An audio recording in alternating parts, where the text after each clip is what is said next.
Hey guys, how's it going? Capo here, and in today's video we're going to show you the best settings for the new Call of Duty Modern Warfare on PC. So once we load it up, so we're in the beta at the moment, so what we want to do is go up the top corner, click on the cog for settings, and we'll start with graphics. So what I normally do is I play on full screen borderless, but it's up to you. If you have like a dual PC or something and you want to play full screen, or if you've just got one monitor, play full screen. Make sure the defaults are obviously the screen you want, your graphics card, so your screen refresh rate. Mine picked it up by itself for your monitor, but just make sure you do have it set up correctly to the refresh rate of your monitor. So if it's 60, 120, 144, 240, whatever it is, make sure that's set correctly, and the resolution that you want to play at as well. Otherwise, you might run into some weird issues. So go down a bit further, aspect ratio is fine, on automatic, turn VSync off and off, so you get down to your frame rate limits. So I limit mine to 144 as a maximum because that's what the monitor does. I don't need to push it out to 200, 250, it makes no difference to me. The monitor can only do 144. You can set custom limits within the menu and stuff if you want to, it's really up to you. I've just got it set to 120 like I've got it set to the others. And out of focus, so if you click onto another monitor or something, then it drops the focus frame rate down to 30, so it's not hammering the GPU and stuff all the time. The rest are all default, so you can have gamma, sRGB, focus mode off, HDR, turn that off. And we'll go over to quality. Quality, we'll try out the DLSS on quality. So we'll see how that goes. If you do find it it's not up to standard, usually I pick between performance and quality. So we'll try quality, see how that goes. All the rest, they're all defaults disabled because I've got DLSS on. If you have DLSS disabled, then you can change all the other bits and pieces. So I just have that on and then it's all sorted. If you want to change the render resolution, you need to turn this off, then you can change the render resolution, and then you can change it back. So click on this, click off, it's enabled, change it, and change it back, and then it's grayed out. There you go. So we'll go down a bit further. So we've got, it does show you on the items how much VRAM it's using. So down here, this is the VRAM that's going to be used. That's how much is in the graphics card. So you don't want to overload it or push it too far, otherwise you're going to experience some issues.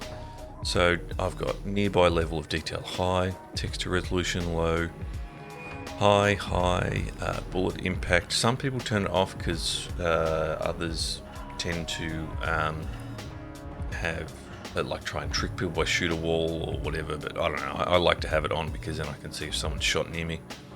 Shader quality is high. We'll go that tessellation off. The texture streaming off. Stream quality normal. Got low, medium, caches on. Vertical lighting normal. Ambient occlusion on both. SSR on normal. I put the NVIDIA Reflex low latency on plus boost, so you might not need to. I tend to do it just in case because I've got the headroom with my current PC, so otherwise just have it on and it does make a difference. Depth of field I have off, world motion blur and weapon motion blur I have off. Anytime I have any type of motion blur I turn it off, just as I don't like the look of it. Just annoys me, so it's really up to your own preference. I just turn them off. Over to view, so field of view, we've got the field of view slider again. It goes up to 120, depending on your input device. Again, I would put mouse and keyboard higher. So mouse and keyboard, if you want to go from 110 to 115, perfectly fine. You can go up to 120. I find that 120 you get that fisheye sort of rounded look. I don't really like it, but some people just go, yep, max it out, do whatever you want. So I'd put it at 115 for mouse and keyboard, and then for controller anywhere between 100 and 110. And independent for the ADS field of view, I'm trying this weapon field of view as wide because it makes the weapon look smaller, but we'll see.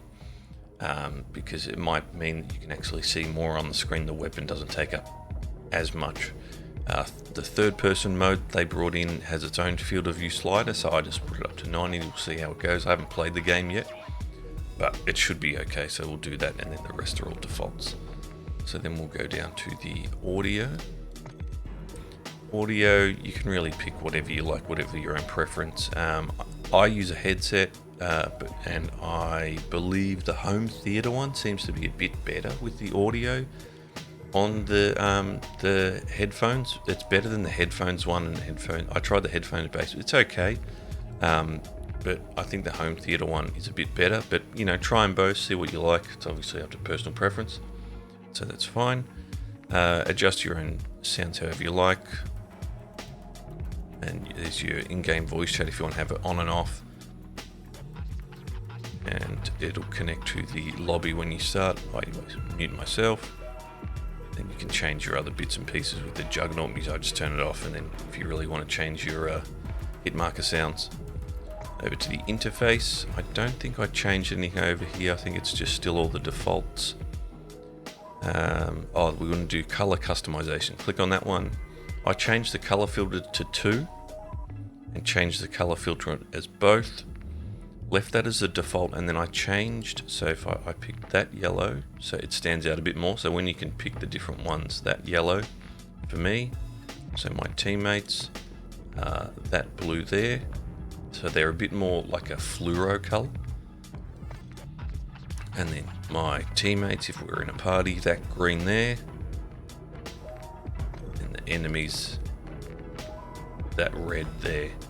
So it just makes them look a bit more vibrant. I think it makes them stand out a bit more, and the rest are all on defaults. All the other bits and pieces in here, that was the only one I think I changed. Make sure your minimap is square because then it's bigger, round is smaller. All the defaults on.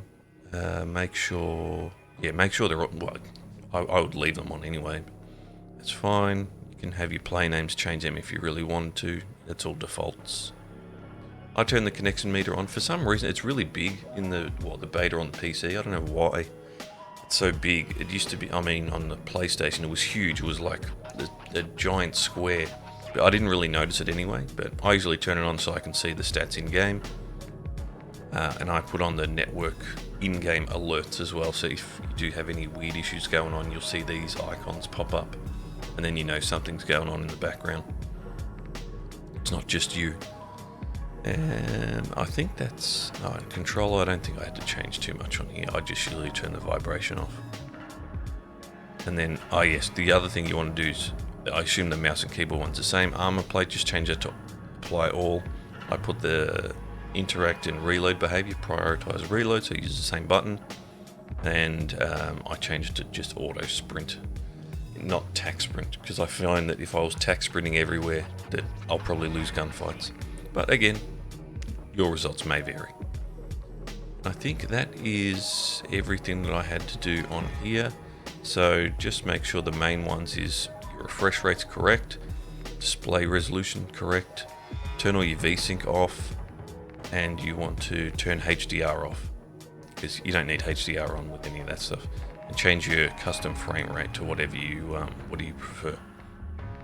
Cool.